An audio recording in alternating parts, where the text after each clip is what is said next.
So, what's up sa inyo mga kadudugs? Panibagong araw na naman tayo. Abay ngayon ay samahan nyo ako magluto. Ang lulutuin nga pala natin ngayon ay sinabawan at adobo mga kadudugs.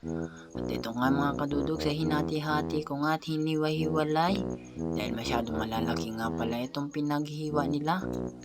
At dito nga mga kadudugs ay malapit na nga ako matapos dito sa paghihiwa dito. Abay hindi pa lang naman kasi pinachap ng maliliit doon. Mga tayo mga kadudog, sabay susunod ko na nga pala yung repolyo dito. Abay tamang ano lang pala tayo mga kadudog, sa yan pala yung repolyo ay halo natin dito sa may sabawan mamaya.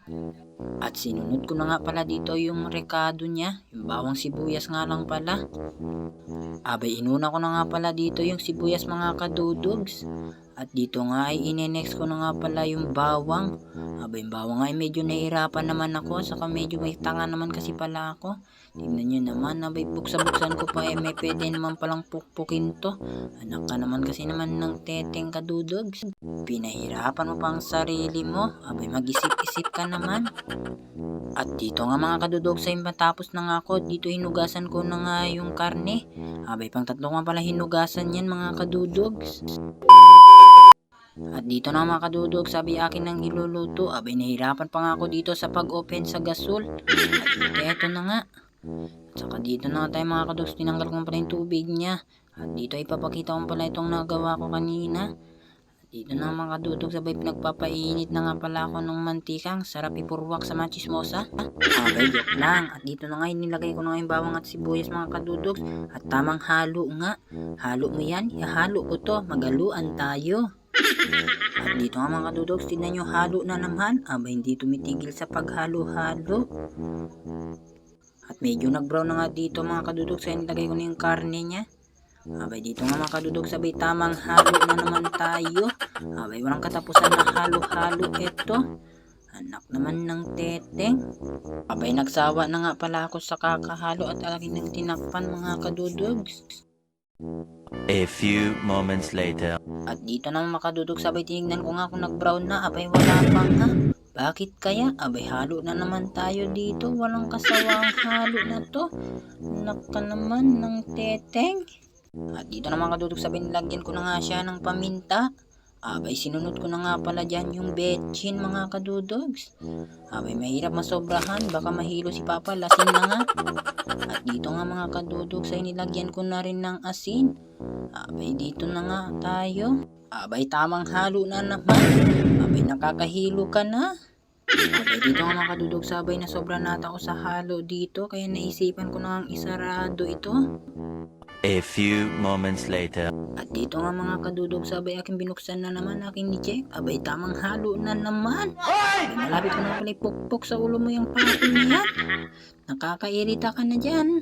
At dito na mga kadudog, nakita ko na mag-brown kaya kumuha na ako ng tubig. Abay nilagay ko nga lang palang tubig niya ay 2 baso't kalahati lang. Abay pagsabawan nga lang naman namin mamaya mga kadudogs. At dito na mga kadudog sa akin ng sinarado. At dito nga mga kadudogs ay abay tamang hintay nga lang ako na kumulo itong niluluto ko. At dito nga mga kadudogs, abay ang hirap pala maghintay. Abay maya maya nga pala mga kadudogs ay napatingin ako dito. Nagulat ako, bakit ang iputi-puti niya nga mga ate ko, ang itim-itim ko. Abay ngayon ko nga lang pala napagtanto mga kadudogs, natotoo nga pala mga sinasabi nila sa akin. Abay maitim nga pala ako at malayo pa ang mukha ko. Anak ka naman Paano masabi? teteng. At dito nga mga kadudog, sabay tingnan nyo ng maigi. Abay kamukhang kamukha ko nga pala si Jose Rizal dito mga kadudogs.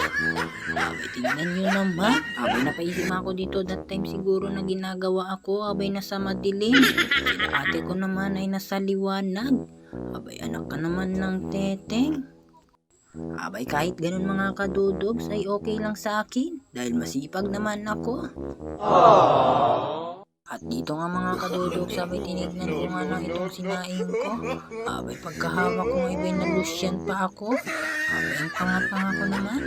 At dito nga mga kadudogs, abay tinignan ko. At kulong-kulo na nga dito mga kadudogs. Kaya naisipan ko na tirisin, abay tignan ko kung malambot na. At dito na nga mga kadudog. Abay tikman ko nga dito mga kadudogs kung sakto na nga ang lasa niya. At dito nga abay flat pa nga pala yung gamit ko. Ay katanga-tanga talaga. At dito nga mga kadudog sabi, pagkatikim ko nga abay, nakalimutan yung pangalan ko. Ay joke lang. Abay saktong-sakto na, pwede na ako mag-asawa. At dito nga mga kadudog sabay kulong-kulo na siya. Kaya naisipan ko nang ilagay yung repolyo. Abay napagkalagay ko nga dito mga kadudog sa aking hinalo-halo. Abay 2 pakol na palang ginamit ko. At sa paghalo-halo ko nga mga kadudog sabay may napansin ako. Abay di ko pa pala natanggal yung gitna nito. Abay tanga-tanga naman talaga. Abay nakikita nyo nga pala yung 2 malaki dyan mga kadudogs. Ayun yung pala ibabaon ni kuya ko bukas. At dito na nga mga kadudogs ay akin ulit inopen. Abay tinikman ko nga ulit, sakto na ang kanyang lasa talaga. Abay ito na nga mga kadudogs, sabay hiniwalay ko na nga dahil malambot na siya. Hiniwalay ko na nga pala yung karne niya dun sa may repolyo niya. Seconds later. At heto na nga mga kadudog, sabay kitang-kita nyo naman at ito'y pinapakulo para lumambot yung repolyo. At dito na mga kadudog, sabay ininex ko na mag-adobo, abay pinainit ko na yung mantika at pag nilagay ko na nga yung karne na i-adobo ko. At dito nga mga kadudog, say tamang kirog na naman tayo. Ikirog mo day, ikirog mo day. At dito na nga nilagay ko na yung toyo. Abay, tingnan nyo naman ng mabuti mga kadudogs. At dito nga ay tamang nilagyan ko muna siya ng paminta mga kadudogs. So yun na nga tayo mga kadudogs, sabay na tayo naluto na nga siya. At dito na nga ay kukunin ko na siya mga kadudogs, sabay kakain na nga pala kami. Dahil kung hihintayin pa nga pala namin si papa ko, abay wala na. Ito nga mga kadudogs ay pinatawag ko na yung 3 kong kapatid. So yun na nga tayo mga kadudogs, andito na nga pala sila. Pero dadalawa lang dahil busog pa daw yung isa mga kadudogs. Lord, thank you Thank you po sa aming sa aming pagkain pagkain sa pang-araw. sa pang-araw. Araw. Araw. Dito na lang po. Dito na lang po. Amen. Amen. Amen. Abay, thank you Lord sa lahat ng mga biyayang binibigay mo sa amin sa pang-araw-araw. At maraming salamat din sa mga nanood ngayon. Abay, kain nga po pala tayo. At huwag niyo palang kakalimutan na i-share ang aking video. Maraming salamat muli sa inyo. Hanggang dito na lang.